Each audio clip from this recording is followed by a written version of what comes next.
Il a dirigé les plus grands acteurs comme Brad Pitt ou Al Pacino, il a réalisé plus de 100 films et il est considéré comme le pire réalisateur d'Hollywood. Son nom, Alan Smithee. Ce patronyme ne vous dit peut-être rien, mais on lui doit quand même un film Dune avant même que Denis Villeneuve nous offre sa propre version, mais surtout ce qu'il faut savoir sur lui, c'est qu'en fait, il n'existe pas. What?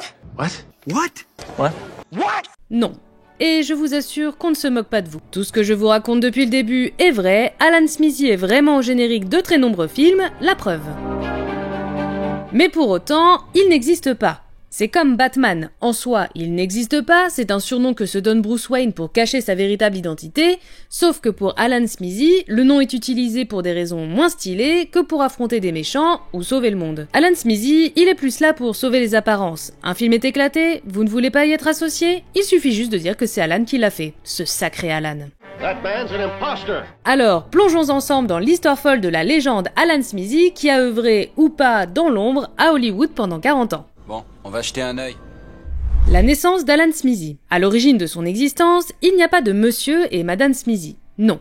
Alan Smithee est né dans un western. On est en 1968, une nouvelle période faste pour les films du genre, durant laquelle le western spaghetti est servi à toutes les sauces. La production d'un long métrage baptisé Une poignée de plomb est alors lancée. Derrière la caméra, on retrouve Robert Totten, qui n'a pas une grande carrière derrière lui, mais qui après fera...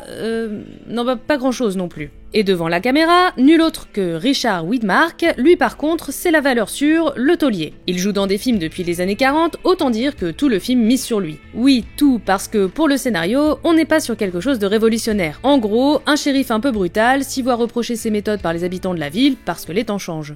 Il n'y a pas assez de place pour moi et votre ego. Le tournage se lance et tout ne se passe pas bien. Richard Widmark, la star du film, ne s'entend pas du tout avec Robert Totten, le réalisateur donc. Et ce n'est pas parce qu'il a pris la dernière mousse au chocolat à la cantine, non. Non, pour le dire très clairement, Richard trouve Robert complètement nul. Et le comédien, c'est lui la star. S'il dit quelque chose, le studio va suivre son avis pour ne surtout pas se le mettre à dos. Donc la décision est prise, on change de réalisateur. Pour remplacer Robert Totten, Widmark exige Don Siegel derrière la caméra. C'est quelqu'un qu'il connaît puisqu'ils ont déjà fait un film ensemble, et puis c'est loin d'être un débutant. On lui doit l'invasion des profanateurs de sépulture déjà, et puis c'est lui qui réalisera plus tard le premier inspecteur Harry. Tout ce que je peux vous dire, moi, c'est que j'en ai vraiment ras-le-bol de ces droits. Donc Don Siegel se retrouve sur le projet et s'occupe de finir le film en seulement 10 jours. Vient alors le moment, comme pour tout long métrage, de faire le fameux générique créditant les équipes du film, et c'est là que ça va coincer. Siegel ne veut pas qu'on lui attribue la réalisation du film parce qu'il n'a pas tout fait, de son côté Totten ne veut plus entendre parler du projet, il l'a un peu en travers de s'être fait jeter de l'équipe, et on le comprend. Il demande donc à ne pas être crédité, or il faut bien que la ligne réalisée par soit remplie. Universal fait donc appel à la DGA, la Directors Guild of America, le syndicat professionnel des réalisateurs à Hollywood, pour trancher et prendre une décision. Et là, idée de génie. Si aucun des deux réalisateurs ne veut que son nom soit mentionné, on va mettre un nom au hasard. Ils optent donc pour Al Smith. Problème, c'est beaucoup trop commun. Il n'y a qu'à regarder dans l'annuaire pour en trouver une bonne 50aine. Pire encore, ils ont déjà un Al Smith enregistré chez eux. Qu'à cela ne tienne, ils vont ajouter un E à Smith. Mais c'est encore trop proche. Au final, ils font une bonne grosse réunion sur le sujet pour trouver un nom digne de ce nom et ils choisissent Alan Smithee. Allen, pas encore Alan. Avec le temps, le nom a évolué pour devenir Alan Smithee. Avec, caché dans ce nom, un petit secret façon Tom Jedusor Voldemort dans Harry Potter, l'anagramme de Alan Smithee, ça donne The Alias Man. Oui, Harry. À partir de cette première utilisation pour une poignée de plomb, Alan Smithee sera donc le nom utilisé en cas de conflit ou de désaccord impossible à résoudre entre un réalisateur et un studio sur la version du film qui sort au cinéma. En gros, si le réal est pas content parce que le studio fait n'importe quoi de son film, hop, on convoque Alan Smithee à la rescousse. Mais sous quelles conditions précisément, c'est ce que nous allons voir. Maintenant que le nom est choisi, la question c'est de savoir comment on l'attribue. Parce que le but, c'est pas non plus de répondre à des caprices. Par exemple, c'est pas parce que machin est pas content de son film parce qu'il pensait que ça serait mieux qu'on va lui dire ok pour que son nom soit remplacé par Alan Smithee. Il y a des conditions très précises, toute demande doit être justifiée, et pour ça, c'est presque un procès qui est mis en place. Ce que la cour a besoin de savoir, c'est est-ce que vous l'appelleriez comme ça? Le demandeur, qui du coup est souvent le réalisateur, doit ainsi plaider sa cause avec un dossier qui servira à prouver qu'il n'y est pour rien dans le résultat final du film et qu'il n'y a donc pas de raison que son nom soit associé à l'œuvre. Si les preuves sont là, c'est validé et Alan Smithee fait son apparition dans les crédits. Par contre, en échange, il y a quelques obligations demandées. Le réalisateur ne doit pas faire la promotion du film, ni même évoquer le tournage et les problèmes rencontrés dans les médias, En gros, profil bas et personne ne saura que tu as fait ce film, ni que Alan Smithy n'existe pas. Et attention, la DGA ne plaisante pas avec les règles, comme Edward Norton ne plaisante pas du tout dans American History X, un film qui aurait pu être attribué à Alan Smithy justement.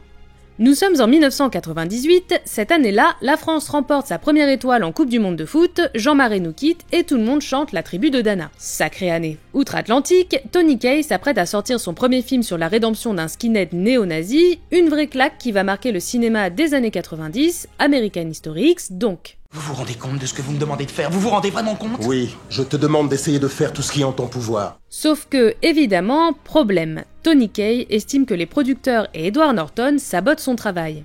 En gros, le studio a refusé son premier montage et l'a écarté pour que le comédien se charge lui-même de superviser le final cut du film. Par rapport à la première version du réalisateur, ce montage ajoute 40 minutes au long métrage, forcément Tony n'est pas content, il commence à se plaindre dans les médias.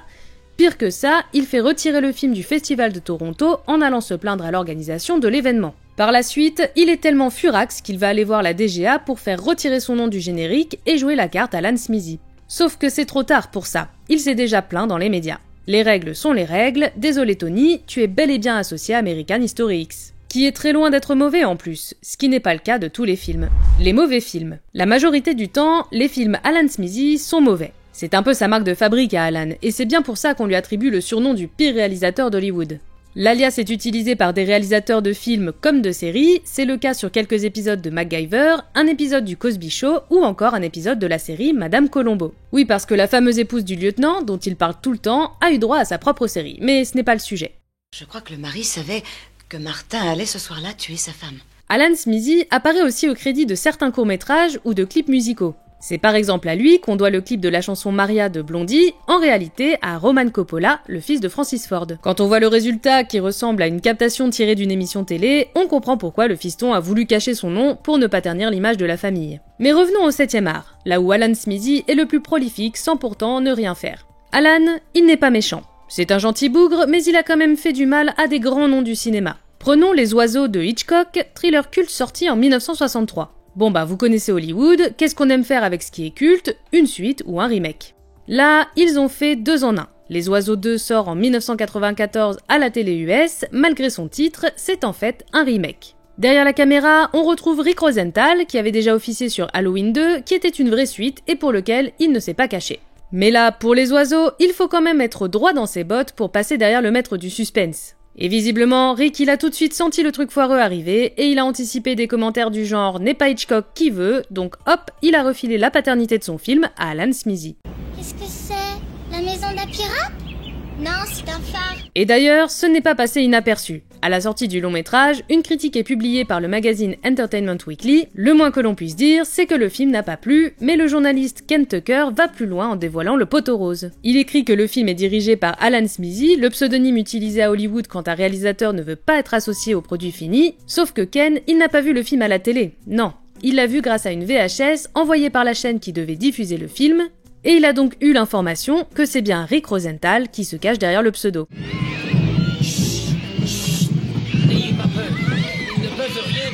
Restons dans les suites avec la saga Hellraiser. Vous savez, ces films d'horreur dégénérés avec Pinehead, le mec qui est parti de sa séance d'acupuncture avant qu'on lui retire les petites aiguilles.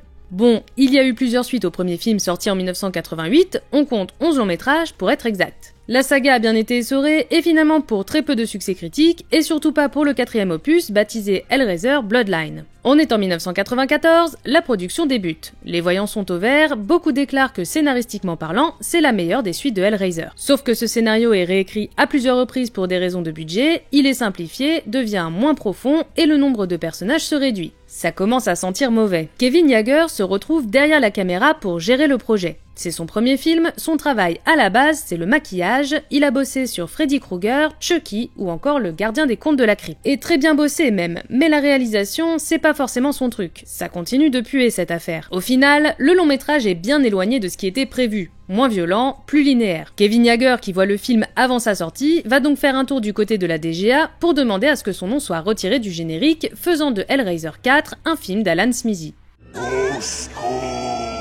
Bon là, on a parlé ratage, mais il y a aussi des réussites. Les réussites. Depuis le début, on dit que Alan Smithy c'est le pire réalisateur d'Hollywood. et c'est vrai que la majorité des films qui lui sont attribués n'ont pas franchement marqué l'histoire. Mais pourtant, son nom est tout de même associé à quelques classiques du 7e art. Déjà, on parlait d'American History X, même si au final, il n'a pas été attribué à Alan Smithee, ce qui est finalement mieux pour Tony Kaye, son réalisateur, puisque le long métrage est un succès, avec une note de 4,4 sur 5 sur Allociné. Il y a aussi le tout premier film d'Alan Smithee, Une poignée de plomb. Même si aucun des deux réalisateurs ayant travaillé sur le long métrage n'a voulu être crédité, eh bien le film a été un succès. Et même du côté des critiques, on pouvait lire des « Je ne sais pas qui est ce Alan Smithee, mais il a fait du sacré bon boulot ». Plutôt un bon début de carrière. Mais il a connu d'autres succès. Par exemple, est-ce que vous saviez que c'est Alan Smithee, le réalisateur de Dune ou encore de Heat? Là vous allez me dire, non t'es gentil, on sait que Dune c'est David Lynch ou Denis Villeneuve et Heat c'est Michael Mann. Et vous avez raison, bravo, belle culture. On s'est fait avoir. Mais il y a des cas un peu particuliers où le nom d'Alan Smithee apparaît au générique. En l'occurrence, au moment d'une diffusion à la télévision qui va occasionner un remontage de l'œuvre, dans ce cas, le metteur en scène pas content peut faire retirer son nom des crédits pour qu'Alan prenne le relais. C'est le cas pour David Lynch et son film Dune. C'est par la voie du monde du dehors que viendra la guerre sainte salvatrice. Il est de notoriété publique que ce long métrage n'était déjà pas vraiment de base un bon souvenir pour le réalisateur. Il faut dire que la production a été très compliquée, Lynch et les producteurs ayant eu quelques différences sur la direction artistique. Malgré tout, le film sort en 1984 et n'est pas particulièrement bien reçu. On est loin du succès que va rencontrer Denis Villeneuve des années plus tard, mais en tout cas, Lynch apparaît bien dans les crédits. 4 ans plus tard, il est prévu que le film passe à la télévision. Pour ça, il est envisagé que la diffusion se fasse en 2 parties, puisque l'ensemble dure 3h08. Le truc, c'est que le film de base ne durait que 2h17. Entre-temps, le producteur a fait remonter le film en ajoutant de nombreuses scènes, notamment des séquences tournées spécialement pour la version télé du long métrage. Face à cette situation, David Lynch obtient le droit de disparaître des crédits du film au profit de ce bon Alan Smithee. Alan, qui remettra ça pour les versions télé de Révélation et de Heat de Michael Mann, eux aussi subissant des remontages spéciaux. C'est donc pour ça qu'on peut dire que Alan Smithee a dirigé Al Pacino à 2 reprises, ce qui fait toujours classe sur un CV. Ah, pardon, on me dit dans l'oreillette qu'il a même dirigé Pacino une 3e fois. Parce que oui, les films sont remontés pour les versions télé, mais aussi pour les versions dans les avions. Ce fut le cas pour Le temps d'un week-end, pour lequel son réalisateur Martin Brest a été nommé à l'Oscar en 1992 et surtout pour lequel Al Pacino a remporté la statuette du meilleur acteur. Sauf que pour la version diffusée dans les avions, le montage a été revu et Brest a pu se détacher du film. Brest, un spécialiste du cas, puisque l'histoire s'est répétée avec Rencontre avec Joe Black, dans lequel on retrouve Brad Pitt. Il y a un autre film plutôt bien reçu par la critique et le public sur lequel on retrouve le nom d'Alan Smithee, La 4e dimension. Le long métrage sort en 1983. On y retrouve plusieurs réalisateurs puisqu'il s'agit d'un film à sketch divisé en 4 segments, John Landis, Joe Dante, Steven Spielberg et George Miller. La classe. Cette fois-ci, Alan Smithee n'est effectivement pas crédité comme réalisateur, mais à un autre poste, et l'apparition de son nom n'a rien de joyeux. Durant le tournage du segment de John Landis, un terrible accident d'hélicoptère survient. 2 enfants et l'un des comédiens principaux, Vic Morrow, papa de Jennifer Jason Leigh à la ville, trouvent la mort, écrasé et même découpé par l'appareil. Les images sont sur YouTube et c'est terrible. Par la suite, un procès est intenté contre Landis et les équipes techniques pour homicide involontaire. Andy House, qui était alors second assistant réalisateur sur le film, fait un témoignage à charge contre Landis et la production. Selon lui, toutes les précautions de sécurité et les avertissements n'ont pas été suivis. Au final, les équipes seront acquittées, mais Andy House demande à ne pas être associé au film au vu du drame et de son témoignage. Il est donc remplacé au générique par Alan Smithee. La mort d'Alan Smithee. Alors, vous aurez sans doute remarqué que depuis le début, je ne vous parle pas de films récents. C'est parce que, mesdames et messieurs, j'ai une bien triste nouvelle à vous annoncer, Alan Smithee est mort. Moi, je doute qu'il se soit suicidé. Madame Colombo. Et le pire, c'est que sa mort est due à un film sur lui-même. On est en 1998. Arthur Hiller, réalisateur, veut faire un film un peu méta sur Hollywood. Pour ça, il s'entoure de quelqu'un qui a un joli bagage, Joe Esteraz, scénariste de Flashdance, Basic Instinct ou encore Showgirls. Quelqu'un qui sait écrire a priori, tout va bien se passer. Le pitch du film. Un réalisateur anglais du nom d'Alan Smithee travaille sur un gros film d'action. Sauf que le studio remonte tout le film dans son dos. Alan souhaite donc se détacher du projet et demande à la DGA de changer son nom au générique, mais il apprend que le pseudonyme utilisé dans ces cas-là, c'est Alan Smithee. L'idée de ce film, c'est donc de dévoiler la supercherie qui dure depuis des dizaines d'années en coulisses. It would have been one of the biggest films in movie history. It's impossible to express to you how I felt. Et pour ça, on a un joli casting. Eric Idle des Monty Python joue Alan Smithy, et pour le côté méta, on va retrouver dans leur propre rôle Whoopi Goldberg, Jackie Chan et Sylvester Stallone. D'ailleurs, pour l'anecdote, ce dernier s'est fait avoir pour jouer dans le film. En gros, son agent lui a dit que ses potes Arnold Schwarzenegger et Bruce Willis seraient aussi de la partie, Stallone est super chaud, il accepte. Et le jour du tournage, il se pointe sur le plateau, cherche des yeux Bruce et Schwarzy, et se retrouve seulement avec Jackie Chan et Whoopi Goldberg, ce qui est quand même pas mal, mais ses potes sont pas là. En réalité, son agent lui a menti. Pourquoi ? Parce qu'il était aussi l'agent du scénariste Joe Esteraz qui menaçait de quitter le projet. Pour le faire rester, l'agent a tout fait pour que Stallone joue dans le film. Plutôt audacieux de tenter ça avec Rocky et Rambo. Moi perso, j'aurais pas essayé. Tout ce petit monde travaille sur le film, qui sort en 1998 sous le titre An Alan Smithy Film, Burn Hollywood Burn. Et au générique à la fin, ce n'est pas Arthur Hiller qui apparaît, mais Alan Smithy. Et ce n'est même pas pour la blague. Entre-temps, le film a été remonté, et vu que le cinéaste n'était pas content du produit final, vous connaissez la procédure. Douce ironie pour l'une des dernières utilisations du nom. Car forcément, après la sortie du film, qui au passage a fait un bid complet, Alan Smithy et son utilisation sont dévoilés au grand jour, et la DGA décide de ne plus utiliser ce pseudo. Fin de carrière pour Alan, mais on peut tout de même le féliciter d'avoir marqué l'histoire d'Hollywood, tout ça sans avoir rien fait, ni même existé. The whole world was talking about him. Alan Smithy was a gold miner. On espère que cette plongée dans cette histoire méconnue des coulisses d'Hollywood vous a plu, n'hésitez pas à nous le dire dans les commentaires. À bientôt pour une autre vidéo hallucinée.